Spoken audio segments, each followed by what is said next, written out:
कभी कभी जिंदगी बहुत मुश्किल लगती है, रातें लंबी हो जाती हैं और ऐसा लगता है जैसे दुनिया सकड़ रही है।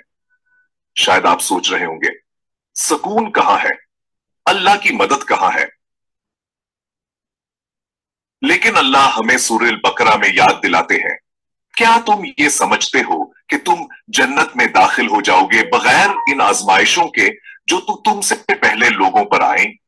यहां तक कि रसूल और उनके साथ ईमान वालों ने भी कहा, अल्लाह की मदद कब आएगी। बेशक अल्लाह की मदद करीब है। हर मुश्किल एक आजमाइश है, सजा नहीं। अल्लाह ने फरमाया, मैंने जिन्नों और इंसानों को सिर्फ अपनी इबादत के लिए पैदा किया है। सूरह जारियात है। जब दुनिया आपको घटनों के बल झका दे तो ये दुआ के लिए, इबादत के लिए, अपने रब की तरफ दिल मोड़ने के लिए बेहतरीन हालत है। हजरत मोहम्मद सल्लल्लाहु अलैहि वसल्लम ने फरमाया, जो सब्र करेगा अल्लाह उसे सब्र देगा और सब्र से बेहतर और बड़ा कोई तहफा नहीं दिया जाता। आपके मुश्किल तरीन लम्हात में सब्र आपकी ढाल है और इबादत आपकी रोशनी है।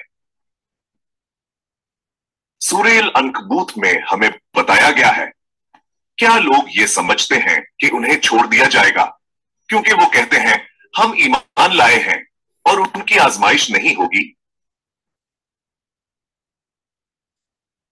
ये आजमाइशें आपका रास्ता है, आपकी तब्दीली है, अल्लाह के करीब होने का मौका है, इलाही कुर्बत की मिठास चखने का मौका है।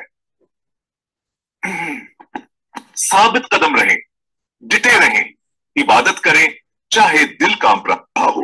अल्लाह की मदद आपके तसव्वुर से भी ज्यादा करीब है। Break time point 5। सुकून का वादा इन लोगों से किया गया जो भरोसा करते हैं, बर्दाश्त करते हैं और इसकी तरफ रन पॉइंट करते हैं। याद रखें, मुश्किल के बाद हमेशा आसानी आती है।